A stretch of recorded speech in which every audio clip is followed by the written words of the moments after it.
Hello guys. Welcome to Diablo the Primordial. This video is the continuation video after preparation for the Tenma War. So if you have not watched it yet, then please watch it. The link is in the description. And please check out my second channel Top Anime Sensei for the light novel of Tensura. So without any further delay, let's start. But before we start, please like, subscribe and press the bell icon so you don't miss the updates.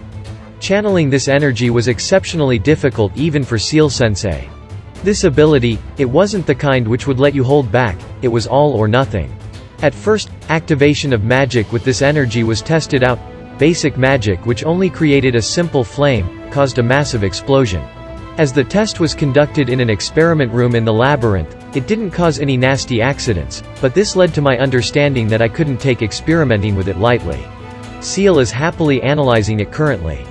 That's why, though it has been a while, I am running simulations in my mind. As of now, I have a 90% chance of victory in a battle against Chloe. Though, that's hoping she was fighting seriously in our mock battle. But, I took her predicted movements, and increased them a fair bit more, than I did the battle simulations. The exception, was if I fought with only swordplay, chances of victory dropped below 30%. For that, I felt that I still had much training ahead of me. As for Guy, there was a lack of information.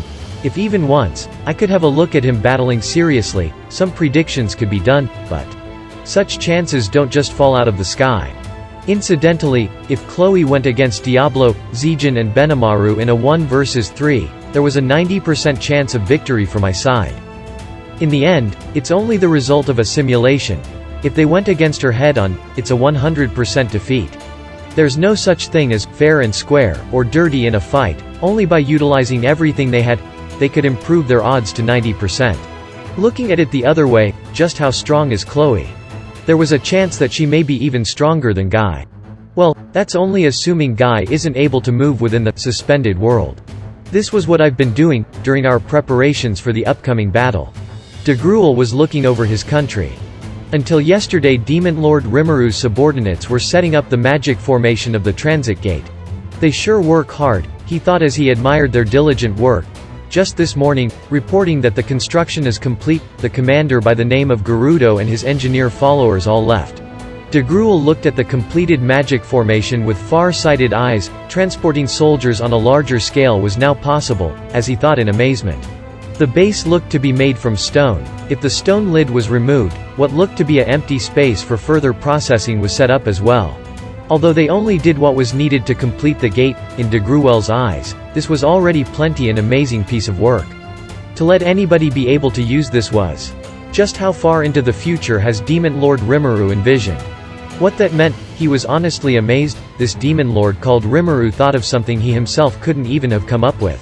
But, a sudden voice from behind expelled de Gruel's feelings. With no indication whatsoever, the being that suddenly appeared behind him said, "Hey, de Gruel. It's been a while. I'm glad you seem to be fine. Now then, I don't have much time anyways, so I'll get to the point. But before that, I need confirmation. Are you still one of my servants?" Hearing that voice, de Gruel thought, as I have expected, and came to terms with his heart. He had a faint inkling that this might have been the case from the moment Dino betrayed the Octagram. That idiot Dino would never have made the decision to betray of his own volition in the first place. Following that train of thought, if there was anyone who could order Dino around, he could only think of one such being. That being was exalted as a god among them. Yes. Of course, my master. This de Gruel, have been patiently waiting for your return. He turned, and knelt. Without facing up, de Gruel gave his respects to the being who has suddenly appeared, and was now sitting on de Gruel's throne. That was what he truly felt. He was only slightly fond of his current position. If it was you, I had faith that you would say that, de Gruel. This being, Velda, was quietly looking at de Gruel as he matter-of-factly nodded. Now then, I'm going to remove your seal, as I have lots of work for you to help me with. By now you should be able to control the power more or less. I'm looking forward to your achievements, Titan de Gruel. As he was saying such, he put his hand on de Gruel's head, who still looking downwards. In the past age of gods, the ferocious gigant had once challenged Stellar Dragon King, Veldanava, and was sealed. An atrocious king, who spread destruction on earth. With his overwhelmingly supernatural strength, multiple countries were reduced to dust. the feared god of destruction, who drove many ancient magic countries to the pits of despair. Even in the present, with his abilities sealed by stellar dragon King Veldonava, the scene of his rage earned him the title, Earthquake. Because of his great power, the devastation wrought when he loses his reasoning was unfathomable. That was about to be released again. Ah, to be of use to stellar dragon King Veldonava Sama, this is great. Thoughts of his 3 sons passed by in his mind. Their absence in his country now, is it a good or a bad thing? Can't help much thinking about it now. Nu'ua. I am, Titan de Gruel. With this body of mine, I am the being who disposes of all who oppose your excellency. I await your orders. He bellows, in a show of his atrocious might. Velda looked at him gleefully, and gave him a multitude of orders. On that day, the declaration of war was announced to all people who lived in the world. A huge image was projected in the sky. The boy with blue eyes in the projection opened his mouth dignifiedly. My name is Velda, the one who brings destruction to this world. Today, on this day and at this time, I declare a war to the residents of the entire world. Life or death. All of you should fight as hard as possible. Well then, shall we begin? Armageddon, the final war. Those words became the signal of the start. From the huge gate that appeared in the sky, armies of angels spring out in succession. The world was immediately wrapped in chaos. Oh dear, we received a preemptive strike. By the oath from Velda, the former Angra Mainyu, thus the game begins. However, Velda Angra Mainyu having that name means that there is no trace of Yuki's personality anymore. Though I don't know what kind of effect it had, I did comprehend that a completely different plan was put into motion. I don't care whether it is Velda or something else, I will beat him speechless. Yeah, that's right, there is no reason to trouble Rimuru-sama. Yes, considering that I want to go out and see places I never seen, wishing for world destruction is unacceptable. Testa and Carrera are talking as they please. If it's me, I would be more careful of Yuki, though I feel this is not an easy task. I wonder from where did these three's confidence come from? The situation of each country is projected by my surveillance magic on several large screens which I installed in the control room, which is in the Joint Operations Headquarters. The situation is not good, yet it is not the worst either. Due to prior communications, the governing body of each country were able to expect this situation. Though with limited time, the arrangements for the evacuation instructions to the people were put in order. The problem is the chaos that will occur due to the prolonged war and food shortage. Hinata is also cooperating in leading the people, so the evacuation was finished by yesterday. The people who were doubting it before, are now quiet. I wonder till when this status will keep. Right now, people who were confused by fear and people who complained because of their anxiety are few. However, such people will increase as time passes. The people in the capital cities, where the evacuation is completed, only have enough food for about a week. Because the help hasn't reached the people of the rural areas, only a warning was conveyed.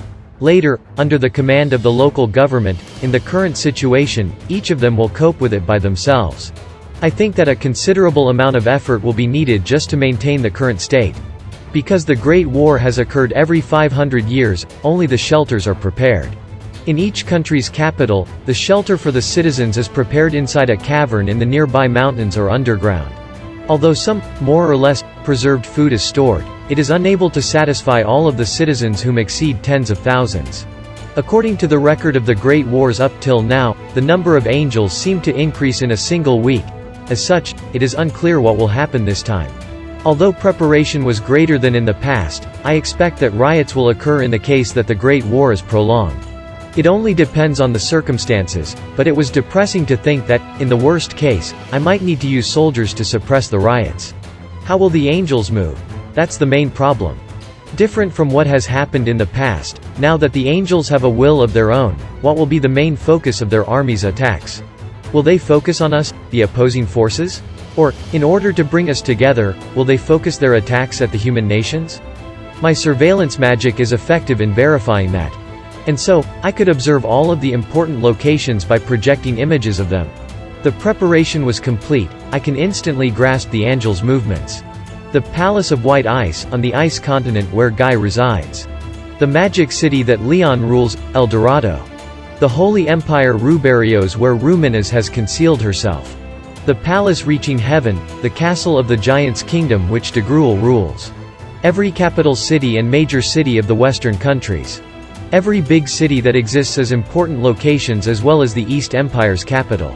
And near the center of the land with the vast abundant harvests that spreads through the south of Great Jura Forest. A castle with white walls, built by the people who admired Milam, stood there elegantly. It was the castle of Milam, the destroyer. Every place was projected clearly on the large screens. Immediately after the war declaration was done, the army of angels sprung forth from the huge gate that appeared in the sky. And that's it. Thank you so much for watching. And now's the time for shout out. Thank you, Javier Diraj, for joining the membership. And if you guys have not watched my earlier videos, then please watch them. The links are in the description. And please check out my other channel Top Anime Sensei for the light novel of Tensura.